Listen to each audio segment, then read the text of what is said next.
Hi everyone.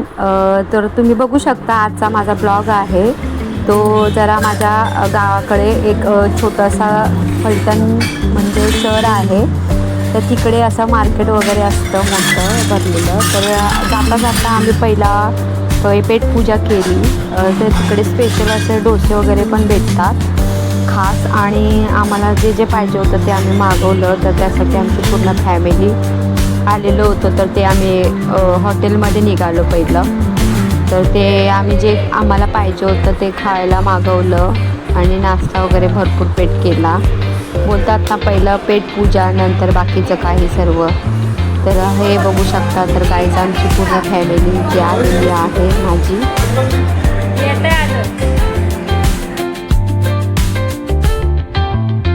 Photoshoot करून झाल्यावरती माझी ऑर्डर आलेली होती. तर मी मागवलेला होता खास मेंदू वडा. ते राजस्थानी लोक आहेत, तर खूप छान बनवतात.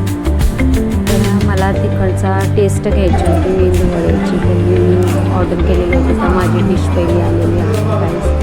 नंतर माझ्या भावाचं आलेलं आहे, त्यांनी मिसळपाव मागवलेला होता. माझ्या मिस्टर मेंदू वडे, माझ्या आईने म्हणजे पावभाजी, ज्यांना ज्यांना जे पाहिजे होतं मिसळपाव, असे खूप काही छान छान पदार्थ असतात आणि खूप टेस्टी असतात. स्पेशल डोसा. तर बघू शकता, त्यांना जे पाहिजे ते मागवलेलं आहे ऑर्डर करून. तर ते बघू शकता तुम्ही. प्लस आम्ही मस्त मजा घेतली आणि खाल्लं पण. पेटपूजा मस्त केली. कधी तुम्ही आला तर ह्या साईडला पण कधी येऊन बघा. आणि असं ह्या हॉटेलमध्ये नक्की भेट द्या. गाईज आमचा नाश्ता करून झालेला आहे. ते इथे गप्पा अशी मस्ती मजाक चालू आहे.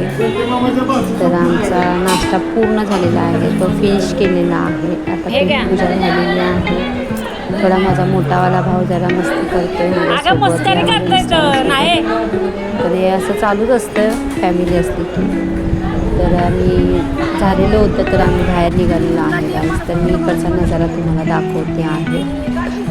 तर तुम्ही बघू शकता. आणि प्लस इकडे पण एक हॉटेलच्या बाजूला 4 असं रस्ते आहेत.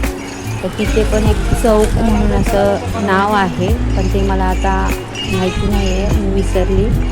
तर हे बघा मंदिर आहे. तर तिथून आमचा हा रस्ताचा मार्केटला जाण्याचा प्रवास चालू आहे माझा. बहुतेक घरातलं सामान पण घ्यायचं होतं.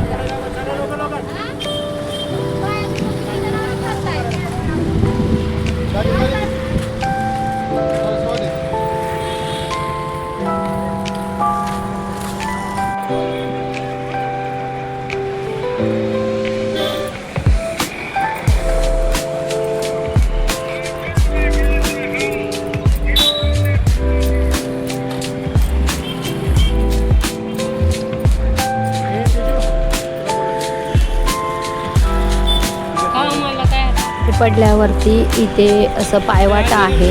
तर आम्ही मार्केटला जाताना पायी चालत होतो.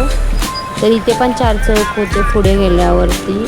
तर तिकडे पण असं म्हणजे पेठ आहेत, पण ते पेठचं आता माझं नाव लक्षात नव्हतं म्हणून नाव नाही दिले इथे. तर तुम्ही बघू शकता, हा बाबासाहेब आंबेडकर यांचा चौक आहे. हा फेमस आहे, त्यामुळे माझ्या लक्षात आहे.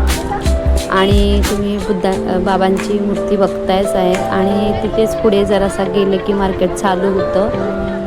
तर हे बघा भाजी वगैरे यांचं मार्केट आहे. त्यामुळे माझ्या आईला जे घरात सामान काय लागणार होतं ती माझी आई घेत होती, कांदे वगैरे. तर मी असं व्हिडिओ वगैरे शूट करत होती इकडे मार्केटमध्ये, आणि एन्जॉय तर करतच होती. तर माझ्या वहिनी पण राशनचं काय घरातलं घ्यायचं होतं सामान, आणि जाताना आमचं सगळं काही सामान झालेलं होतं घेऊन. तर इकडे सुकून म्हणून एक चहाचं स्टॉल आहे स्पेशल. तर तिथे गेल्यावरती आम्ही पूर्ण फॅमिली जाताना घरी तर तिथे चहाची टेस्ट वगैरे पण घेतलेली आहे. तर हा चहा आहे, खूप स्वाद आणि खूप टेस्टी आहे. तर ह्याचा पण आम्ही मजा घेतली पिण्याची. तर बाहेर आलो आम्ही, आणि ते बघा गाड्यांचा जरा प्रॉब्लेम असतो गावाला जरा. तर इथे वेटिंग करायला लागते गाड्यांची. तर आम्ही चालत पुढे गेलो होतो. तर दुसऱ्या दिवशी अहिल्याबाई होळकर यांची जयंती होती. तर तिथे ना असं मंडप वगैरे सजवत होते तिकडे. तर हा मी चालता चालता हा व्हिडिओ तुम्हाला फॅमिली असते की जरा जास्तच आवाज असतोच, ते एवढं तेवढं तर चालतंच गाईस. तर हे तुम्ही पण समजून घेऊ शकता. तर गाईस तुम्हाला माझा ब्लॉग कसा वाटला कमेंट्स बॉक्समध्ये नक्की सांगा आणि बघायला विसरू नका आणि मला सबस्क्राईब करायला पण विसरू नका. बाय. आपण नेक्स्ट ब्लॉगला भेटूया दुसऱ्या नेक्स्ट. बाय.